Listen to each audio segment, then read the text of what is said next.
Hello, I'm Emma. Today, I'll be giving you a summary of the novel The Four Winds by Kristin Hannah. The story follows a family during the Great Depression and their journey through adversity to find hope and resilience.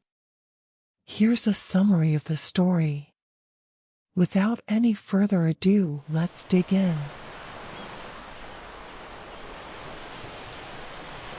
The novel is set during the Great Depression in the 1930s in the Texas Panhandle. The story follows the life of Elsa Wolcott, a shy and quiet woman who lives with her parents on a small farm. Elsa is an introverted and unassuming person who has always felt out of place in her small town. She dreams of a bigger life, but she doesn't know how to achieve it. Elsa meets and falls in love with Rafe Martinelli, a charming and charismatic man from a neighboring farm. Rafe is everything Elsa isn't: confident, outgoing, and adventurous. Despite their differences, Elsa and Rafe get married and start a family. They have 2 children, Loretta and Anthony, and Elsa is happy to be a wife and mother. However, their happiness is short-lived. The Great Depression hits, and the Texas Panhandle is hit by a severe drought. Crops wither and die, jobs disappear, and families struggle to survive. Rafe becomes disillusioned with their situation and begins to drink heavily. He becomes distant from Elsa and the children and eventually leaves them, saying he's going to look for work in California. Elsa is devastated but knows that she must take care of her children on her own.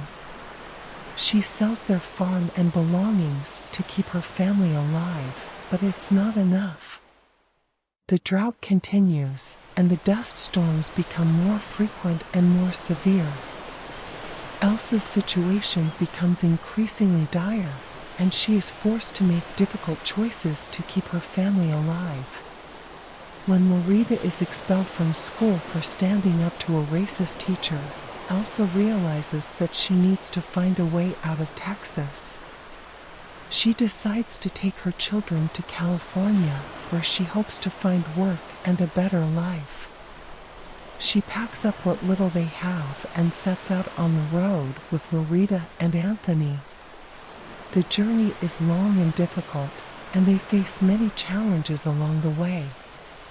They encounter discrimination and hostility from people who don't want Okies like them in their state. Elsa and her children face hunger, thirst, and exhaustion, and they are forced to rely on their own resourcefulness and the kindness of strangers to survive. When they finally arrive in California, Elsa is disappointed to find that life is not much better there. They live in a crowded migrant camp, and Elsa and her children are forced to work in the fields picking cotton. The work is backbreaking, and they are paid very little for their efforts. Elsa struggles to keep her family together in the face of poverty, illness, and danger. Despite the hardships they face, Elsa remains determined to provide a better life for her children. She becomes involved in the labor movement and fights for the rights of the migrant workers. She also falls in love with a man named Jack, who is kind and supportive of her and her family.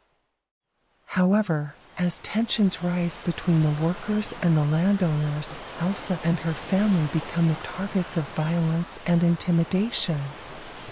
Elsa must make a difficult decision about her future and the future of her family. She must choose between staying and fighting for her rights and leaving and starting over somewhere else. In the end, Elsa proves herself to be a strong and courageous woman who is willing to fight for what she believes in. She realizes that her love for her family and her desire for a better life is what gives her the strength to endure even the most difficult of circumstances. Throughout the novel, themes of family, resilience, and social justice are explored. The story highlights the struggles and hardships faced by migrant workers during the Great Depression and the discrimination and violence they experienced. It also celebrates the resilience and strength of women, particularly Elsa, who defies the expectations placed upon her as a wife and mother and becomes a leader in the fight for workers' rights. As the story progresses, Elsa's relationship with her daughter Lorita becomes increasingly strained. Lorita resents her mother for not being more assertive and for not standing up to her father when he was abusive towards them. Elsa, on the other hand, feels guilty for not being the kind of mother her daughter needs and struggles to bridge the gap between them. In California, Elsa and Lorita become involved in the labor movement, which gives them a sense of purpose and belonging. Lorita becomes passionate about the cause and begins to see her mother in a new light. Elsa also finds love with Jack, a kind and supportive man who is involved in the labor movement. However, their newfound happiness is short-lived. The landowners and local authorities become increasingly hostile towards the migrant workers, and violence and intimidation become commonplace. Elsa and her family become the targets of this violence, and they are forced to flee their home and start over once again.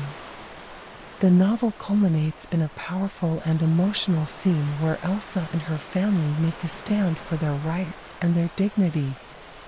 They join a group of striking workers and face down the armed men who have come to intimidate them.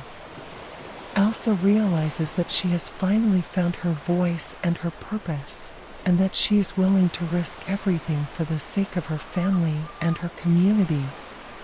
In the end, Elsa and her family leave California and start over in a new place, but they carry with them the lessons and the strength they gained from their experiences.